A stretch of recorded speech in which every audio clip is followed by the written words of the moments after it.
Hi mga kayamyam! Kumusta?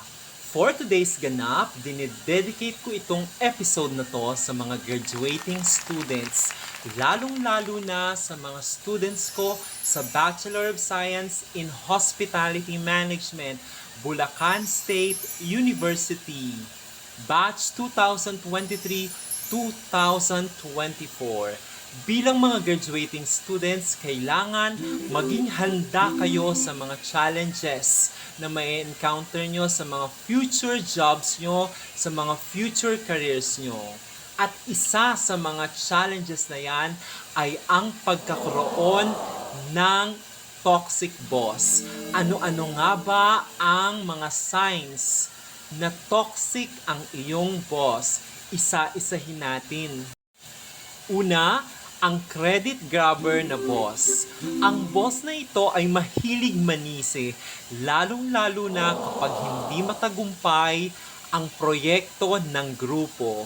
Subalit kapag maganda ang resulta ng proyekto ng grupo, siya ang bibida sa mata ng mga nakatataas sa kumpanya.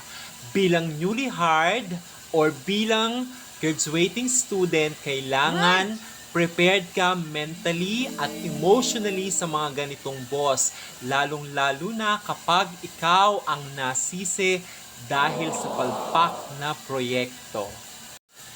Ang ikalawang senyales na toxic ang boss mo ay siya ay nagbibigay ng feedback in a non-constructive manner. Ibig sabihin, gusto niyang sirain ang tiwala mo sa iyong sarili. Ayaw niyang magkaroon ka ng composure sa iyong sarili, kaya pinapa-feel niya na isa kang masamang empleyado.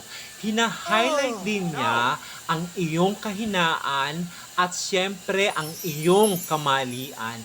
Hindi niya binibigyan ng punto ang mga magaganda mong nagawa para sa inyong departamento. Dito, ina-advise ko ang mga graduating students na palakasin nyo ang inyong mga skills. Kailangan mapalis nyo ang inyong sarili upang maging handa kayo sa mga ganitong klase ng boss. Ang ikatlong senyales na toxic ang boss mo ay inconsistent ang kanyang behavior. Paiba-iba ang kanyang aura. Paiba-iba din ang kanyang behavior at syempre, nag-iiba ang mood niya depende sa kausap niya. Maganda ang mood niya kapag loyal employees ang kaharap niya. Kahit nagkakamali ang mga loyal employees, syempre protected sila ng boss na ito. Pero kung hindi ka loyal, mafe-feel mo talaga na napakabigat ng kanyang kalooban na kausapin ka o bigyan ka ng suporta.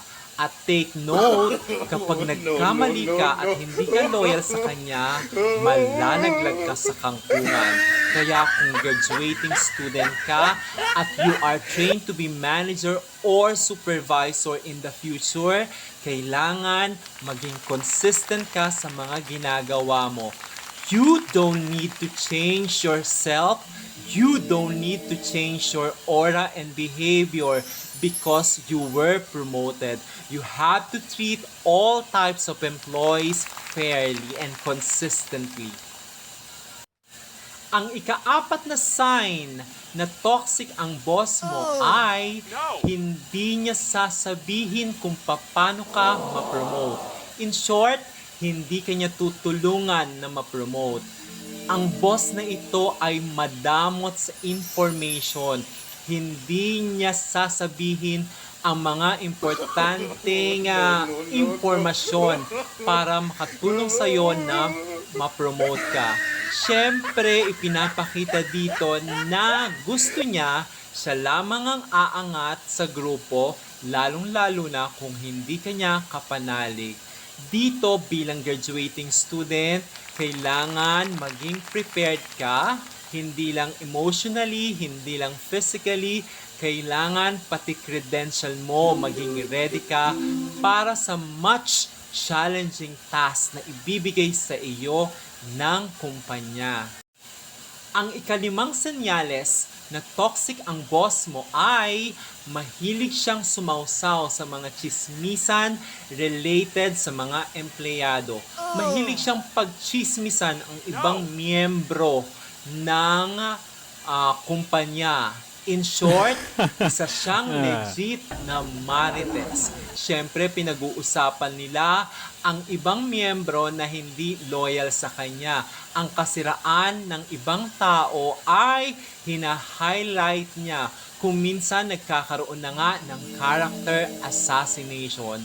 Bilang isang graduating student, kailangan maging secured ka at ready ka sa mga ganitong situation. Kailangan kahit anong marinig mo sa kumpanya, dapat magtiwala ka sa iyong kakayahan.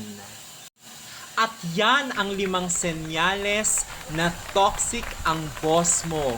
Kaya mga kayamyam, sana natuto tayo at lagi nating tandaan sa trabaho dapat i-enjoy natin ito para mas madami tayong ma-accomplish. At ibigay ang loyalty sa company at hindi sa iisang tao. Hanggang sa muli mga kayamyam, hanggang dito na lamang. See you and bye-bye!